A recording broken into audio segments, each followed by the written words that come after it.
Have you ever wondered who greets the soul in the very first minutes after death? Is it our parents, our beloved pets, divine angels, or perhaps a guide we've never known existed?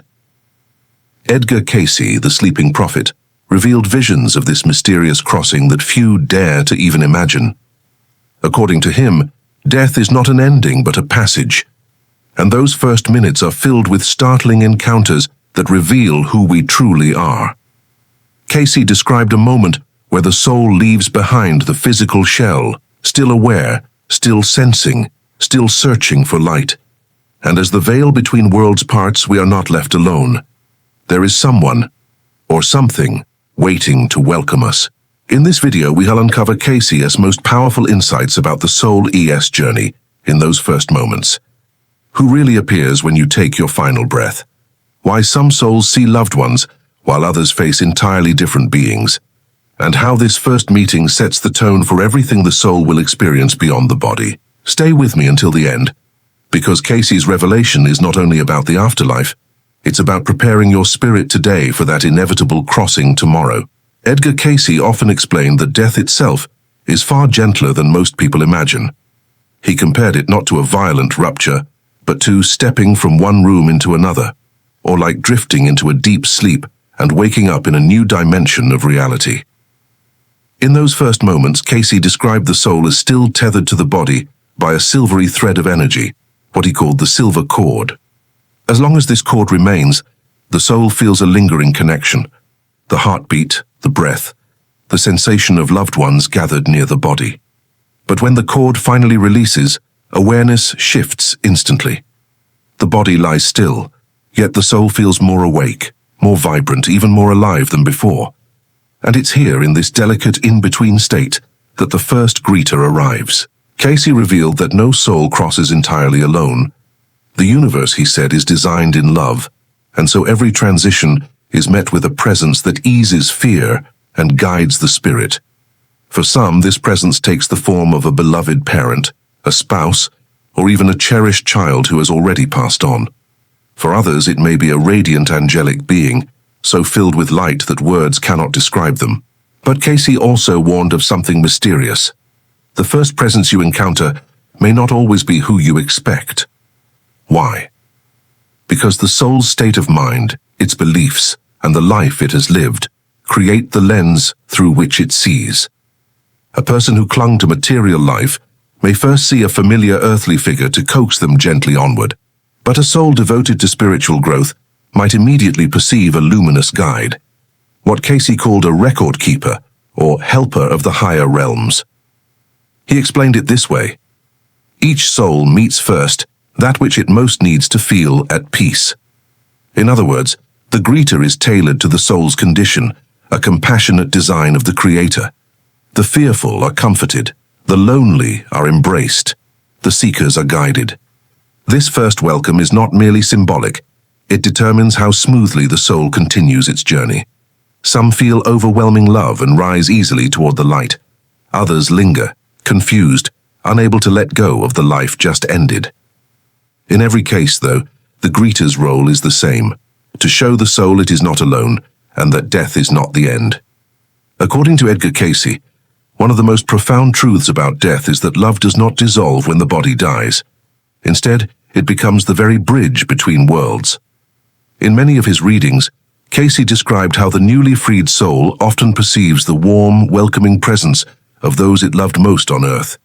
For some, it might be a mother's embrace, felt more vividly than ever before.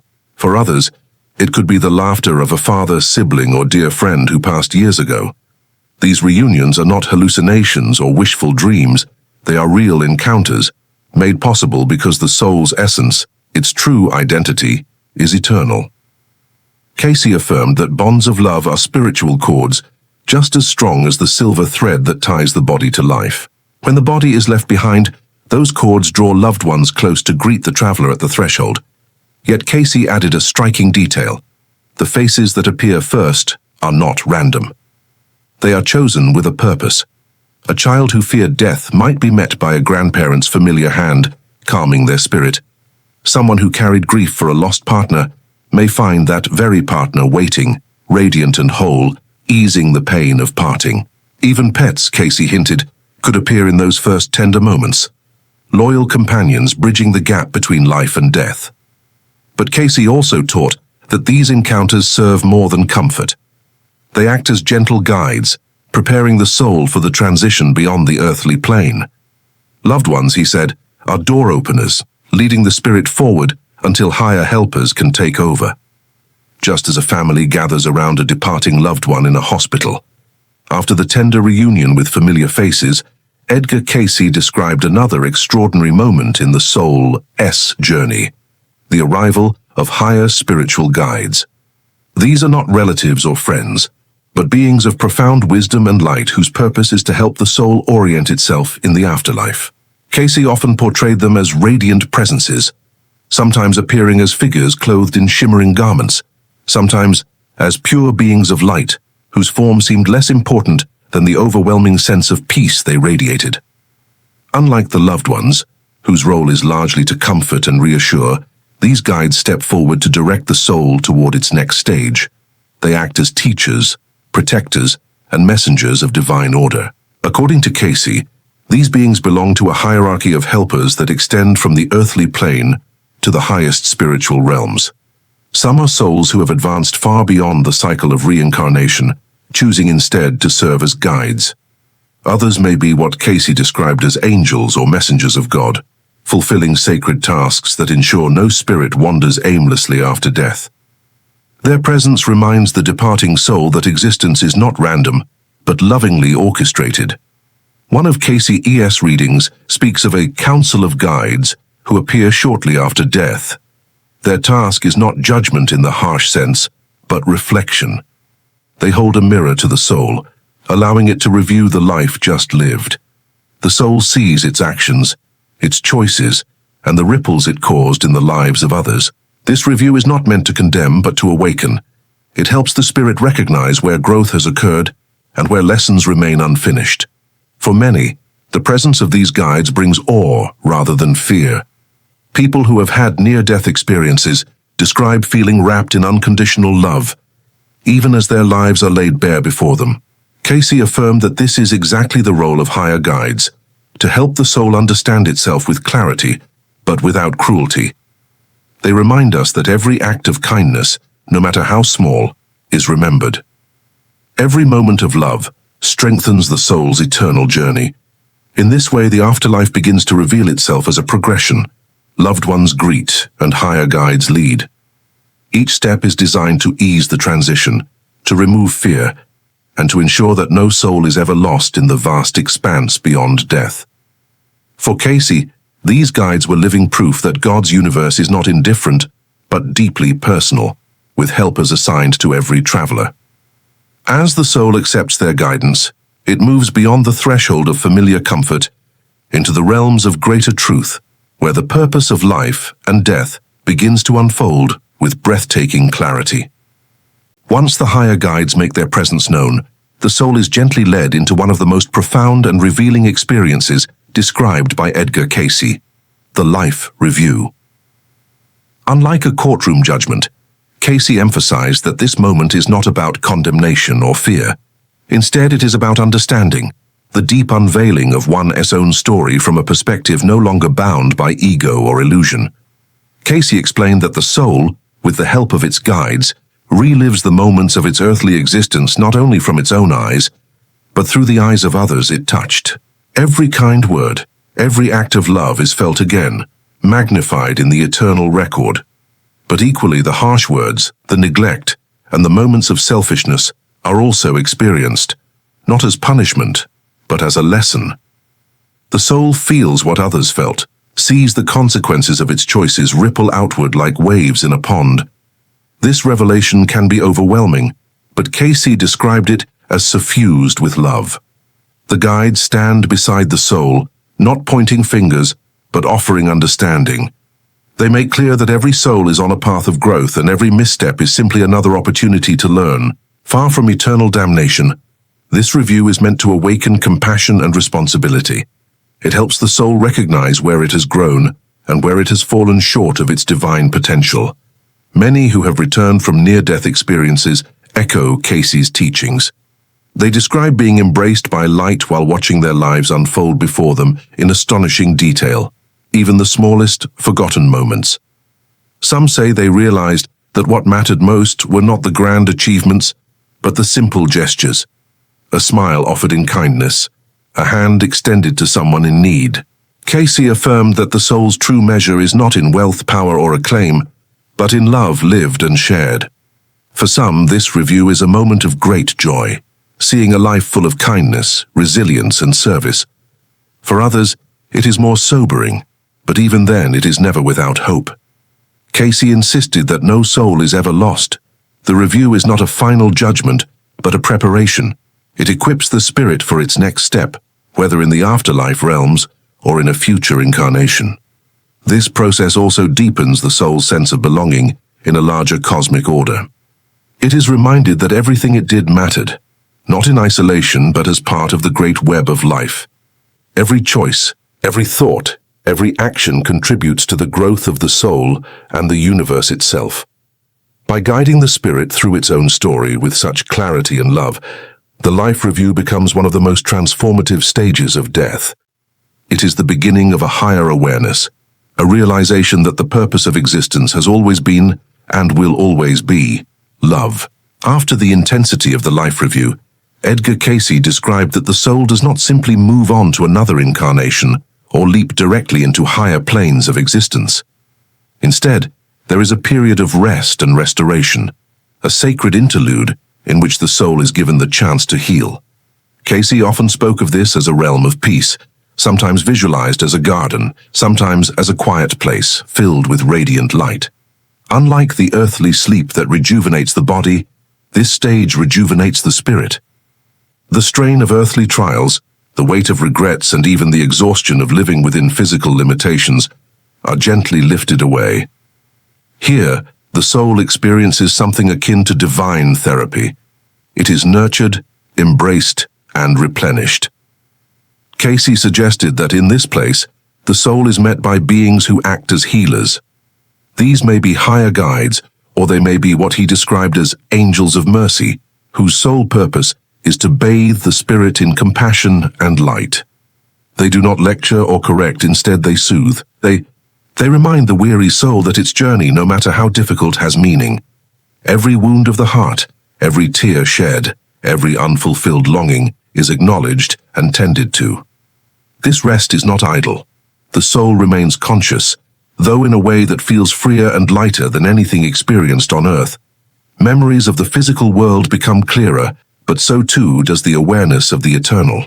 Some souls spend longer here than others, depending on what they have endured in life. Cayce noted that those who face deep suffering, either by illness, trauma, or emotional hardship, may need extended time in these healing realms to restore balance before they are ready to continue.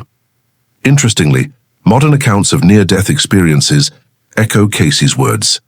Many describe a meadow, a field, or a place of indescribable calm, where they felt an immense peace and an overwhelming sense of being home. Some say they were told it was not yet their time and were gently sent back to the body. Cayce would have seen this as evidence of the soulless sojourn in the place of healing before its next assignment. This stage serves another purpose. It allows the soul to release attachments to earthly fears. The rush of daily life, the anxieties of money, status, or conflict, all lose their grip. The soul learns, perhaps for the first time, what it means to exist in pure being, without striving, without judgment, without pressure. It is a moment of remembering its true nature as eternal spirit. In this sense, the realms of healing are like a sacred pause between chapters. The soul is not rushing forward nor dragged backward. It is simply allowed to rest in divine presence. Cayce affirmed that this rest is vital because without it, the soul would be too burdened to see clearly or choose wisely for its next steps. Healing, therefore, is not just comfort. It is preparation for growth. When the soul emerges from this sacred place, it does so with a renewed sense of clarity. Old pain is softened, heavy burdens lightened, and hope rekindled. It is then ready to explore further realms of spiritual learning or to return again to earth with greater purpose. But before any decision is made, it is given this gift, the reminder that it is loved, cherished, and never alone in the vastness of creation. As the soul emerges from the realms of healing, refreshed and renewed, it begins to turn its attention toward the future. According to Edgar Cayce, this is one of the most fascinating stages of the afterlife journey, the planning of what comes next. Here, the soul does not act alone. It is accompanied by its guides, those luminous beings who have walked alongside it through every stage thus far. Together, they review the soul's progress, its lessons, and the areas where growth is still needed. This is not about punishment, but about evolution. The soul is asked, what is left undone? What qualities are still waiting to be developed? What opportunities for service or love were missed? It is in this moment that the possibility of reincarnation comes into view. Cayce described that souls often choose to return to Earth not out of obligation, but out of a desire to refine themselves further and to balance the spiritual debts they carry. If, for example, a soul struggled with patience, it may be drawn to an incarnation where patience will be tested and cultivated. If it misused power, it may return to experience humility. Each challenge is designed not to harm, but to teach, and every lesson is guided by a deep purpose. But reincarnation is not the only option. Cayce noted that some souls, depending on their level of advancement, may continue their growth in other planes of existence. These are not physical worlds like ours, but spiritual realms where learning and service take different forms. In such places, the soul may serve as a guide to others, or it may work to heal, inspire, and uplift souls who are still struggling with the weight of their earthly lives. This planning process is both solemn and hopeful. The soul sees the patterns of its past and the possibilities of its future laid out like a map. Yet free will remains central. No choice is forced. The soul, with the gentle counsel of its guides, decides when and how to move forward. This balance between destiny and choice reflects the eternal law of growth. We are free, but we are also accountable to the lessons of love. Cayce emphasized that the soul is never rushed. If more rest is needed, it is given. If greater preparation is required, time is granted. For some, the return to Earth may come quickly. For others, it may be ages before they are ready to incarnate again. In either case, the decision is sacred, shaped by both divine order and the soul's own readiness. This stage reveals one of Cayce's most profound insights. Life and death are not opposites, but parts of the same continuum. The choices we make now ripple forward into eternity, shaping not only this life but the journeys to come. And yet every choice is also an opportunity to align more deeply with the eternal law of love.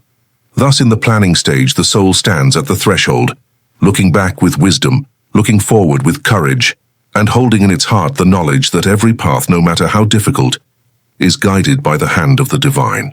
At the heart of Edgar Cayce's vision lies a radiant truth. The soulless ultimate destination is not endless wandering through realms, nor reincarnation without purpose.